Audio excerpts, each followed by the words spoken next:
Hi guys, welcome back to the channel the coders TV. तो आज की video में हम लोग सबसे पहले देखने वाले हैं कि मेवन क्या होता है। तो मेवन एक जो है वो तुम्हारा टूल होता है जिसको हम लोग यूज़ करते हैं प्रोजेक्ट क्रिएट करने के लिए। तो आगे चल के हाइबरनेट में हम लोग जितने भी प्रोजेक्ट्स क्रिएट करेंगे, जितने भी प्रोग्राम्स क्रिएट करेंगे, वो सारे जो है मेवन का यूज़ करके होंगे। और आगे से आगे तुम जो भी यहाँ पर स्प्रिंग बूट पढ़ोगे या आगे चल के जो भी माइक्रो सर्विसेज पढ़ोगे, वो सारे प्रोजेक्ट जो होते हैं आजकल हर कोई मेवन पे क्रिएट करता है। तो मेवन क्या होगा वो हम लोग इस वीडियो में समझेंगे ताकि हम लोग आगे बढ़ सकें और वो चीज़ उस टाइम पे प्रॉब्लम ना बने। तो सबसे पहले हम लोग समझेंगे कि मेवन क्या होता है। उससे पहले हम लोग ये समझेंगे कि बिना मेवन यूज़ करे क्या क्या प्रॉब्लम होती है।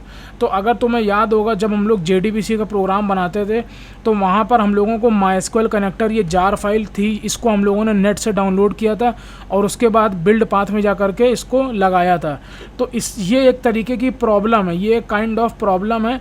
ये प्रॉब्लम ऐसी है कि तुमको अपने प्रोजेक्ट में जो कुछ भी नेसेसरी डिपेंडेंसीज़ है वो तुम्हें खुद ऐड करनी पड़ेगी।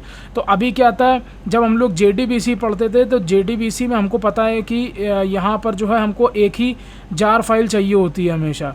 वो जार फाइल तुम्हारी क्या होती है, वो होती है तुम्हारी MySQL कनेक्टर। ठीक है, तो जो तुम्हारी जार फाइल होती है उसको तुम सबसे पहले तो नेट से डाउनलोड करते हो, उसके बाद तुम जो है उसको इंस्टॉल करते हो, उसके बाद तुम जो है उसको बिल्ड पाथ में जा कर के प्रोजेक्ट की लगाते हो और प्रोजेक्ट को एक बार फिर से कंपाइल करते हो ताकि वो डिपेंडेंसी सेट हो जाए। तो ये एक इतना लंबा प्रोसेस है जिसको तुम देख सकते हो। तो अगर लेट सपोज यहाँ पर 20 लाइब्रेरीज़ को तुमको अपने प्रोजेक्ट में लगाना हो, ठीक है, अगर मान लो लेट सपोज 20 जार फाइल हो, ठीक है, यहाँ पर अगर लेट सपोज 20 जार फाइल हो, अभी तो लेट सपोज एक ही जार फाइल थी हमारी MySQL कनेक्टर, और late suppose if in case तुम्हारे पास 20 लाइब्रेरीज़ हों तो तुम्हें 20 लाइब्रेरीज़ को सबसे पहले डाउनलोड करना पड़ेगा एक एक को नेट से उठा करके। उसके बाद 20 की 20 लाइब्रेरी को तुम्हें मतलब जार फाइल को इंस्टॉल करके उसके बाद तुम्हें अपने प्रोजेक्ट की बिल्ड पाथ में लगाना पड़ेगा। ठीक है, प्रोजेक्ट की बिल्ड पाथ में लगाना पड़ेगा। तो ये एक बहुत ही हेक्टिक प्रोसेस होता है। तो मतलब यहाँ पर जो प्रोजेक्ट मैनेजमेंट है वो एक क्या है, मैनुअल प्रोसेस है। ठीक है, मतलब तुमको अपने प्रोजेक्ट को मैनेज करना पड़ रहा है कि तुम्हें कौन सी लाइब्रेरी चाहिए, उसको डाउनलोड करना, सब कुछ करना है। और तुम्हारा जो पूरा प्रोजेक्ट का आर्किटेक्चर है वो भी तुम्हें मैनेज करना पड़ता है कि ये तुम्हारा मेन पैकेज है, अब इसके अंदर तुम्हें ये रखनी है फाइल। फिर web-inf हम लोग बनाते थे जब तुमने अगर सर्वलेट JSP पढ़ा हो, उसके अंदर web.xml फाइल रखते थे। उसके बाद यहाँ पर क्लासेस फोल्डर होता था, इधर सर्वलेट्स होते थे। ये सारी चीज़ें जो है हम लोग तब करते थे जब हम लोग मेवन का यूज़ नहीं करते थे। तो ये प्रॉब्लम्स थी मेवन के साथ, ये प्रॉब्लम्स थी विदाउट मेवन, जब हम लोग मेवन का यूज़ नहीं करते थे। तो अब इसी चीज़ों को मेवन किस तरीके से रिजॉल्व करता है, तो सबसे पहले तो देखेंगे कि मेवन क्या है। Maven is a powerful project management tool. सबसे पहली लाइन में लिखा हुआ है मेवन क्या है, एक प्रोजेक्ट मैनेजमेंट टूल है। मेवन क्या है, प्रोजेक्ट मैनेजमेंट टूल है। और उसके बाद इट इज़ बेस्ड ऑन पॉम। तो ये क्या होता है, पॉम एक फ़ाइल होती है जो कि XML फाइल होती है। क्या फ़ाइल होती है, pom.xml। तो जब तुम स्प्रिंग बूट का प्रोजेक्ट बनाओगे, स्प्रिंग MVC का प्रोजेक्ट बनाओगे, यहाँ तक कि माइक्रो सर्विसेज लेवल तक का भी प्रोजेक्ट अगर तुम बनाओगे तो सबके अंदर तुमको ये pom.xml करके एक XML फाइल मिलेगी। और इसी फाइल के अंदर मतलब ये एक ऐसी फाइल होती है जिसको मेवन मैनेज करता है। ठीक है, तो मेवन जो है इसी फाइल के थ्रू तुम्हारे पूरे प्रोजेक्ट को मैनेज करता है। Maven manages the adding dependencies, jar file version, compiling project, building project, everything maven can do. तो मेवन क्या क्या काम कर सकता है, मेवन जो है डिपेंडेंसीज़ को ऐड कर सकता है, जार फाइल्स को ऐड कर सकता है, वर्जन्स को ऐड कर सकता है, compiling project, building project, everything can maven do. बस तुम्हें क्या है, अगर लेट सपोज तुमको यहाँ पर MySQL कनेक्टर की लाइब्रेरी चाहिए तो तुमको सिंपली क्या करना है, बस तुमको यहाँ पर आ कर के MySQL मतलब तुमको जो है सिर्फ 3 लाइन्स जो हैं, तुमको सिर्फ 3 लाइन्स pom.xml के अंदर इस तरीके से लिख देनी है और मेवन जो है समझ जाएगा कि तुमको जो है MySQL कनेक्टर चाहिए। अब इसी तरीके से लेट सपोज हमको इन फ्यूचर हाइबरनेट की लाइब्रेरी चाहिए होगी जब हम लोग हाइबरनेट का प्रोजेक्ट बनाएंगे, तो हमको सिर्फ 3 लाइन लिख करके मेवन को बताना है और मेवन जो है हाइबरनेट की जार फाइल को हमारे बिल्ड पाथ में इंस्टॉल कर देगा। तो यहाँ पर क्या बोल रहा है, let suppose if we don't use Maven and if we need any jar file then manually we need to go and search for jar file and place it in the project. Example, in JDBC program we need to add MySQL connector jar file manually. तो ये वही चीज़ बोल रहा है जो अभी हम लोगों ने नीचे देखा कि अगर हम लोग मेवन का यूज़ नहीं करते हैं तो हमको क्या करना होगा, जो भी हमारी जार फाइल होगी, लेट सपोज जब हम लोग JDBC के प्रोग्राम पढ़ते थे, JDBC के प्रोग्राम्स हम लोग ने बनाए थे, तो उस केस में MySQL कनेक्टर एक जार फाइल होती थी जो कि एक तरीके की डिपेंडेंसी है और हम लोगों को इसको डाउनलोड करना पड़ता था मैनुअली, इंटरनेट पर जाके सर्च करके और सारा प्रोसेस करना पड़ता था। तो ये एक तरीके की प्रॉब्लम थी बिना मेवन के, अगर हम लोग मेवन यूज़ नहीं करते हैं। अब क्या है यहाँ पर, pom.xml is one of the XML file where we need to add 3 lines about the library which we need to add and that library will be downloaded and installed by Maven only। तो हमको सिर्फ 3 लाइनें जो हैं pom.xml file में लिखनी है, ठीक है। मेवन के पास क्या होता है, मेवन के पास एक pom.xml फाइल होती है। जब तुम अपना प्रोजेक्ट जो है मेवन का यूज़ करके बनाओगे तो मेवन तुमको एक pom.xml फाइल देगा। मेवन बोलेगा कि भाई तुमको हम एक pom.xml फाइल देते हैं, तुमको जो कुछ भी लाइब्रेरी चाहिए हो, तुमको अगर प्रोजेक्ट की कंपाइलिंग करनी है, तुमको कुछ भी करना हो, तुम बस ये pom.xml फाइल में बता देना। और मेवन कई सारी कमांड्स भी देता है। अगर तुमको मान लो यहाँ पर प्रोजेक्ट कंपाइल करना है तो एक कमांड आती है mvn compile। अगर कुछ मान लो इंस्टॉल करना है तो एक आता है कमांड mvn install। इस तरीके की कई कमांड्स आती हैं जो कि अभी हम लोग नीचे देखेंगे। तो मेवन क्या क्या देता है, मेवन तो सबसे पहले एक तुम्हारी pom.xml फाइल देता है और उस pom.xml फाइल को मेवन देता है इसलिए कि ताकि हम लोग जो कुछ भी इंपॉर्टेंट लाइब्रेरीज़ हैं वो यहाँ पर उसको बता सकें और मेवन वो डाउनलोड कर देगा। तो यहाँ पर वही लिखा है, when we need to deploy the project we need jar file और war file, that building process will be done by Maven only. तो यहाँ पर क्या होता है, mvn clean install, mvn deploy, ऐसे कई सारी कमांड्स होती हैं। उन कमांड्स का यूज़ करके हम सीधा मेवन को बोल सकते हैं कि तुम अब मेरे प्रोजेक्ट को डिप्लॉय कर दो और मेवन वो चीज़ कर देगा। तो अब मेवन का प्रोजेक्ट स्ट्रक्चर क्या होता है, देखो। अब लेट सपोज ये तुम्हारी जो है एक यहाँ पर जो है ये तुम्हारा मेन प्रोजेक्ट है, मेन फोल्डर है तुम्हारा, जो भी प्रोजेक्ट होगा उसके अंदर तुमको सबसे पहले तो ये pom.xml फाइल मिलेगी। तो ये pom.xml फाइल जो होती है, अब लेट सपोज तुमने यहाँ पर जो है बता दिया कि तुमको MySQL कनेक्टर जार फाइल चाहिए, ठीक है, MySQL कनेक्टर जार फाइल चाहिए, ये तुमने उसको यहाँ पर बता दिया। तो अब यहाँ पर क्या होगा, तुम्हारे इसकी जो है बिल्ड पाथ होगी, इस प्रोजेक्ट की तुम्हारी जो कुछ भी बिल्ड पाथ होगी उस बिल्ड पाथ के अंदर ये MySQL कनेक्टर जो है सेट हो जाएगा, ठीक है। तो ये पूरा मेवन आर्किटेक्चर, मेवन का जो ये है पूरा डायरेक्टरी स्ट्रक्चर होता है मेवन के प्रोजेक्ट का। अब यहाँ पर एक चीज़ देखते हैं कि मेवन दिखती कैसे है। तो लेट सपोज तुम्हारी ये जो है मेवन फाइल होती है, ठीक है, ये देखो ये तुम्हारी pom.xml फाइल होती है। अब यहाँ पर तुम एक चीज़ ये नोटिस करोगे कि यहाँ पर सबसे पहले तो यहाँ पर क्या लिखा गया है, सबसे पहले तुम देखोगे तो यहाँ पर ये कुछ लाइनें लिखी गई हैं, ये लिखा गया है XML और ये प्रोजेक्ट और ये सारी चीज़ें लिखी गई हैं। ये तो ये क्या है, in Maven each pom.xml is a child of another pom, ठीक है। जब भी तुम मेवन के प्रोजेक्ट को क्रिएट करते हो तो तुमको बाय डिफ़ॉल्ट क्या मिलती है, pom.xml फाइल होती है। हमने अभी बोला बाय डिफ़ॉल्ट तुमको pom.xml फाइल मिलती है। तो ये pom.xml फाइल जो होती है वो किसी पॉम की एक और कोई दूसरी पॉम होती है उसकी चाइल्ड होती है, ठीक है। तो ये जो pom.xml फाइल होती है ये एक चाइल्ड XML फाइल होती है किसकी, एक सुपर pom.xml की जो तुम्हें दिखती नहीं है, ठीक है। तो यहाँ पर ये जो है ये वही चीज़ है, उसी के बारे में लिखा गया है। उसके बाद क्या होता है, इसको हम लोग बोलते हैं स्कीमा। तो ये क्या है, तुम्हारा स्कीमा है। अब उसके बाद क्या है, ये पेरेंट टैग है। इसका यूज़ करके हम ये बताते हैं अपने प्रोजेक्ट के बारे में कि तुम्हारे प्रोजेक्ट का नाम क्या है, डायरेक्टरी स्ट्रक्चर क्या है, वर्जन क्या है। Use to define the parent project का current project inherit the configuration from the specified project. उसके बाद अब यहाँ पर हम लोग ये लिखते हैं योर प्रोजेक्ट डिटेल्स। तो यहाँ पर अपनी प्रोजेक्ट की डिटेल्स लिखते हैं कि हमारे प्रोजेक्ट की ग्रुप आईडी और उसका पैकेज और उसका डिस्क्रिप्शन और ये सब लिखते हैं। अब इसके बाद यहाँ पर क्या है, ये हमारा प्रॉपर्टीज़ टैग होता है। यहाँ पर अगर हम लोग कोई भी अगर हम लोग मान लो टूल यूज़ करते हैं, लेट सपोज अगर हम लोगों ने यहाँ पर अभी जावा यूज़ करी है तो उसका वर्जन डाल रखा है, कल को अगर और कोई भी लाइब्रेरी या कुछ वर्जन यूज़ करेंगे तो उसका वर्जन यहाँ पर डाल देंगे। अब उसके बाद यहाँ पर क्या है, सबसे पहली अब तुम ये देख सकते हो ये तुम्हारी डिपेंडेंसी है एक। तो ये तुम्हारी क्या है, ये एक डिपेंडेंसी है और यहाँ पर हम लोगों ने ले रखा है कि हमको ये लाइब्रेरी चाहिए। इसी तरीके से यहाँ पर हम लोगों ने स्प्रिंग डेटा जेपीए के लिए भी लाइब्रेरी लिख रखी है कि हम लोगों को ये लाइब्रेरी चाहिए। इसी तरीके से यहाँ पर हम लोग जो है डिपेंडेंसी टैग इस तरीके का लगाएंगे और यहाँ पर मेंशन कर देंगे यहाँ पर इस तरीके से कि हमको माइस्क्यूएल कनेक्टर जार फाइल चाहिए। तो तुम्हारा जो मेवन होगा वो इसी डिपेंडेंसी को देख करके समझ जाएगा कि तुमको जो है माइस्क्यूएल कनेक्टर की जार फाइल चाहिए और वो इंस्टॉल कर देगा। अब उसके बाद यहाँ पर लेट सपोज तुम देख सकते हो कि इधर स्प्रिंग बूट की डिपेंडेंसी पड़ी हुई है, मतलब ये स्प्रिंग बूट का प्रोजेक्ट होने वाला है और यहाँ पर उसकी डिपेंडेंसी आने वाली है। तो ये जो मेन डिपेंडेंसीज टैग होता है ये इसी डिपेंडेंसीज टैग के अंदर तुम्हारी ये डिपेंडेंसीज होती हैं स्मॉल। तो ये जो है तुम्हारा ये वाला जो चीज़ है तुम्हारा प्रॉपर्टीज टैग, ये की वैल्यू पेयर के बेसिस पर होता है।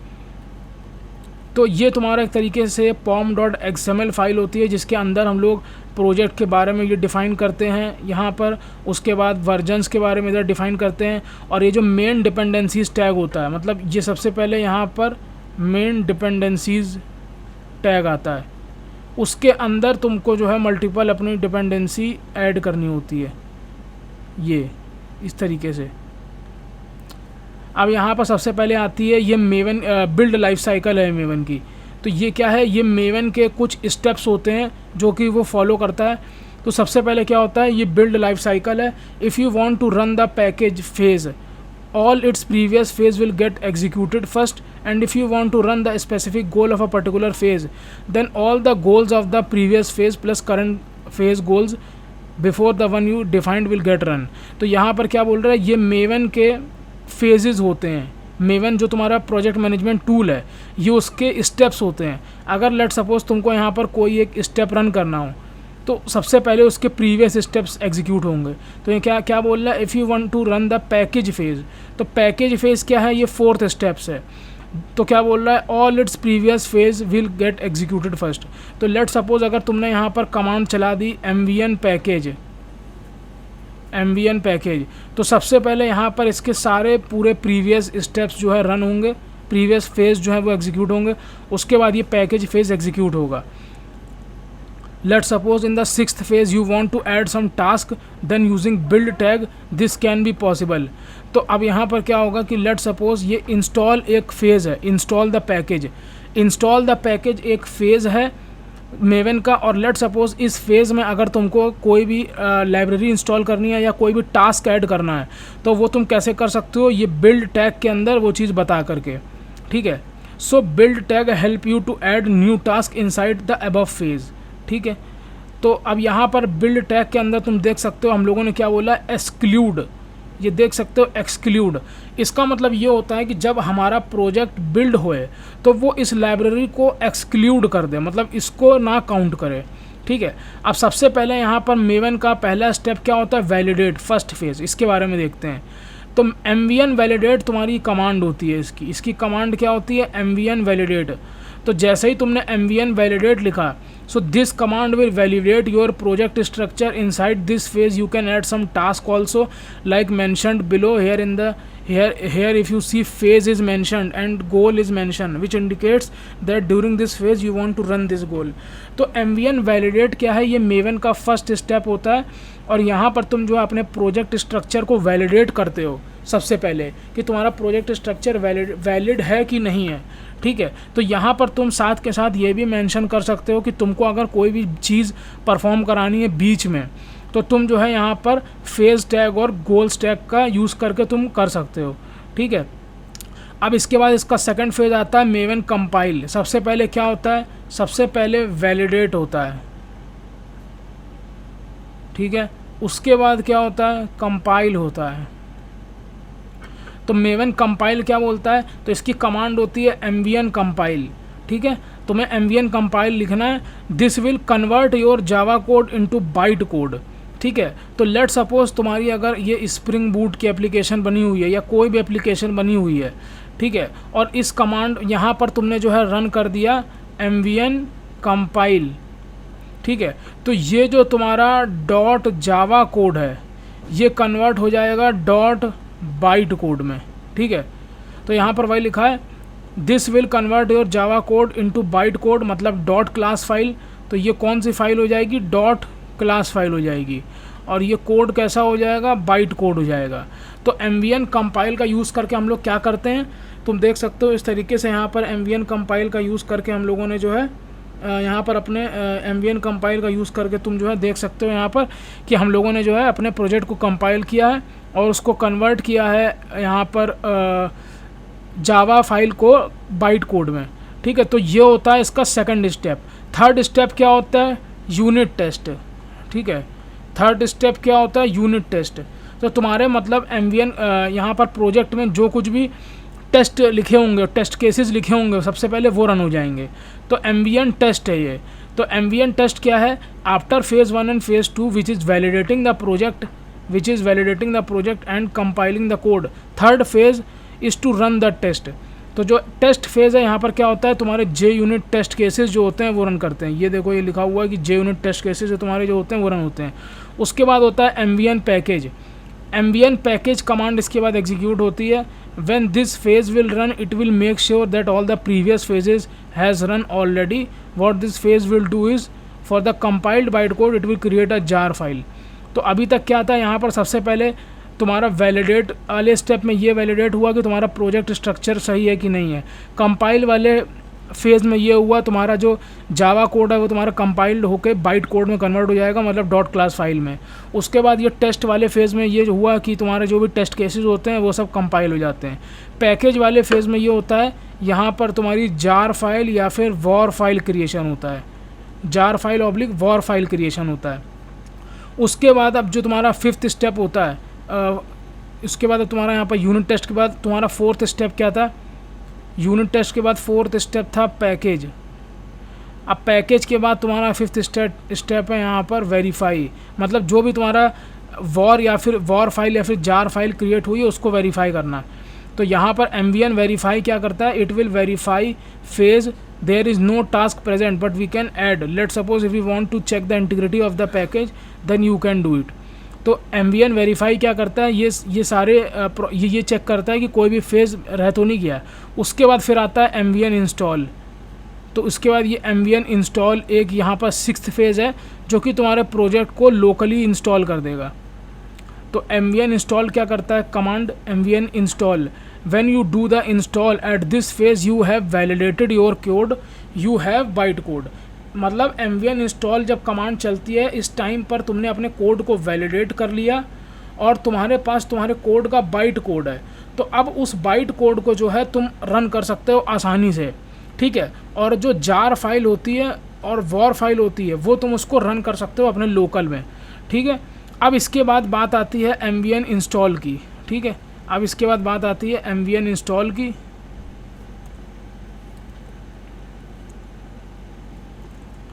तो एमवीएन इंस्टॉल कमांड क्या होती है, यहाँ पर एमवीएन इंस्टॉल जो भी तुम्हारी जार फाइल क्रिएट हुई है या फिर वॉर फाइल क्रिएट हुई है उसको तुम्हारे लोकल में इंस्टॉल कर देना। तो ये थे सारे स्टेप्स मेवन के, जिसमें हम लोगों ने एक बार फिर से बताते हैं क्या किया। एमवीएन इंस्टॉल के बाद डिप्लॉय कमांड आती है, एमवीएन डिप्लॉय। तो ये कमांड क्या करती है, लोकल में एप्लीकेशन को डिप्लॉय करती है। तो सबसे पहले यहाँ पर क्या है, वैलिडेट है। वैलिडेट में हम लोग ये चेक करते हैं कि जो भी तुम्हारा प्रोजेक्ट स्ट्रक्चर है वो सही है कि नहीं है। उसके बाद कंपाइल फेज़ आता है। कंपाइल फेज़ में तुम्हारा जो है जावा कोड है वो तुम्हारा बाइट कोड में कन्वर्ट हो जाता है, मतलब डॉट क्लास फाइल में। उसके बाद आता है टेस्ट। तो ये जो टेस्ट वाला फेज़ है उसमें ये होता है चेक कि तुम्हारे टेस्ट केसेस जो तुमने लिखे हैं वो सबसे पहले चेक होते हैं। उसके बाद आता है पैकेज फेज़। पैकेज फेज़ में ये चेक होता है कि जो भी तुम्हारी वॉर फाइल बनने वाली है या फिर जार फाइल बनने वाली है। तो पैकेज फेज़ में क्या होता है, तुम्हारी जो भी जार फाइल बनेगी, वॉर फाइल बनेगी, वो वाला काम होता है। उसके बाद वेरीफाई फेज़ में ये होता है कि जो भी पैकेज तुमने बनाया है यहाँ पर वॉर फाइल या फिर जार फाइल डजेंट मैटर, वो सही बनी है कि नहीं। उसके बाद सिक्स्थ फेज़ में तुम्हारा आता है कि उस जार फाइल को तुम्हारे लोकल में इंस्टॉल कर देना, install the package into the local repository. और सेवन्थ फेज़ डिप्लॉय वाला जो फेज़ होता है उसमें वो आता है तुम्हारी जार फाइल को लोकली डिप्लॉय कर देना। तो ये था पूरा मेवन के बारे में, जिसमें ये सारी चीज़ें जो है मेवन खुद से करता है। और अगर लेट सपोज तुम मेवन यूज़ ना करते, जैसे कि JDBC प्रोग्राम था, तो वहाँ पर तुमको ये सारी चीज़ें जो हैं खुद ही करनी होती मैनुअली।